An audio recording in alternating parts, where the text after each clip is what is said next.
Всем здравствуйте! Вы на моем рукодельном канале, с вами Любовь. Я никогда не шила лоскутные одеяла, но очень хотелось. Я долго собиралась, смотрела видео по пошиву подобных изделий, вдохновлялась работами рукодельниц, искала идеи для своего проекта. Я понимала, что первое одеяло должно быть простое, но банальных квадратов мне не хотелось. И вот, наконец, наступил тот день, когда в моей голове все сложилось, и я поняла, что готова к эксперименту.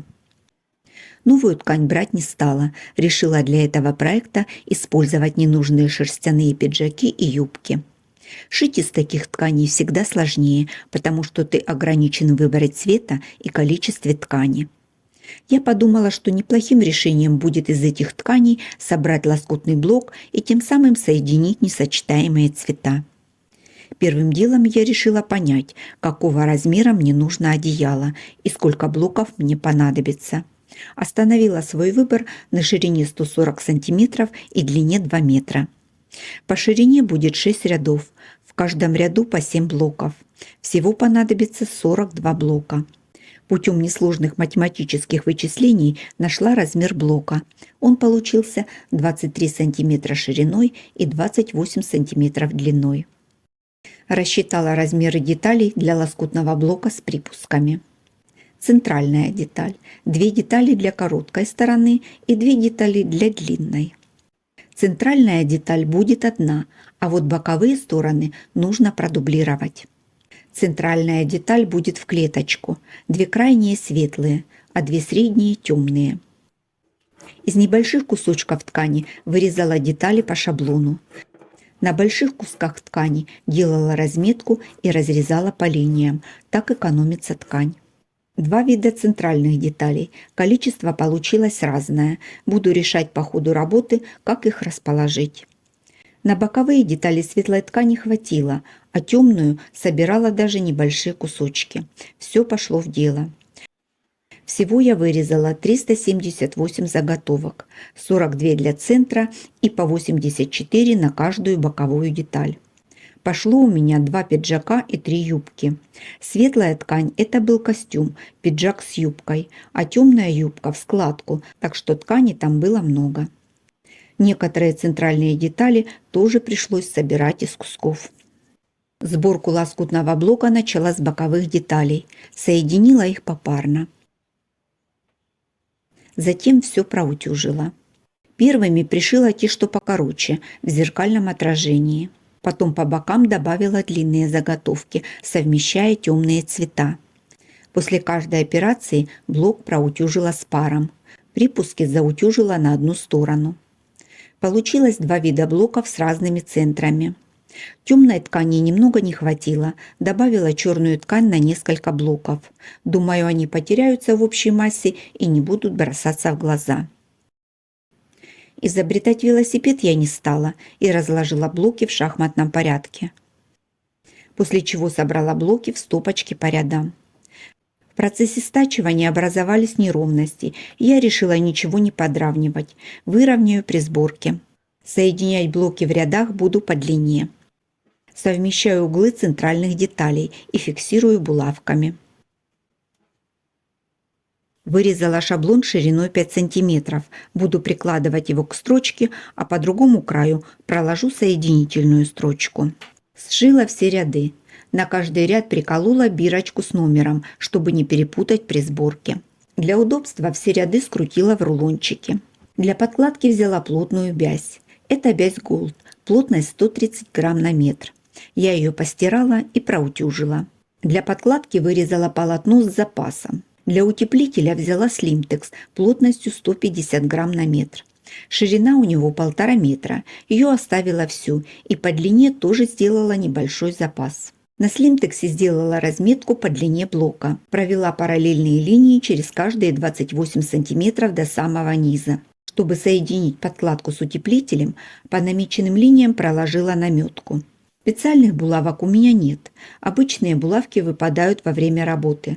И многие рукодельницы рекомендуют проложить наметку. Это самый надежный способ. Проложить наметку оказалось быстрее, чем я рассчитывала. На подготовленную подложку кладу первый ряд и прокладываю строчки по обе стороны от центральных деталей. Проложила строчки. Край остался незакрепленным.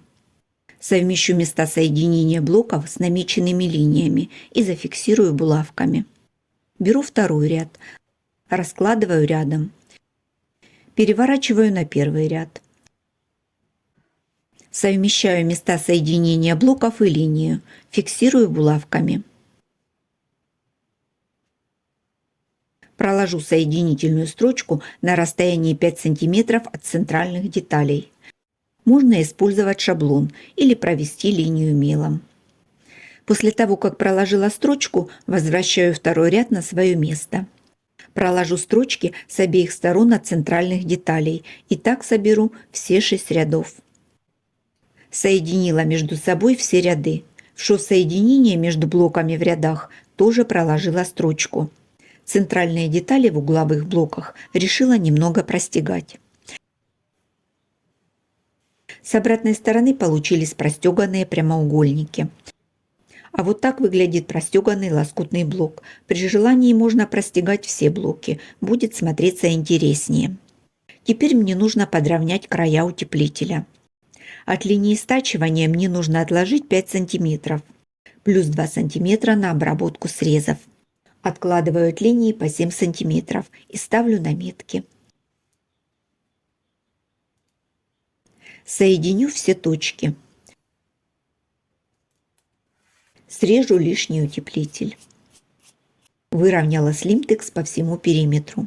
Подкладочную ткань укоротила до 5 см. Этого мне будет достаточно для обработки срезов. Первый раз загибаю ткань до начала утеплителя, затем еще раз и прикалываю булавками. Ткань на углу загибаю под углом 90 градусов. Затем край до начала слимтекса. И еще раз на лоскутный блок. Фиксирую булавками.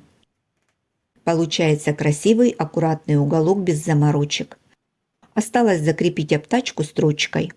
Я проложила самую обычную прямую строчку, длина стежка 4 мм. Уголки тоже прошила, но не до конца. Мне кажется, получилось симпатично. Сборка одеяла закончена. Для продвинутых рукодельниц, конечно, можно еще простегать лоскутные блоки. Особенно хорошо стежка будет смотреться на однотонной ткани. Мне понравилось работать с этим блоком. Здесь минимальное количество совмещений и только при сборке рядов.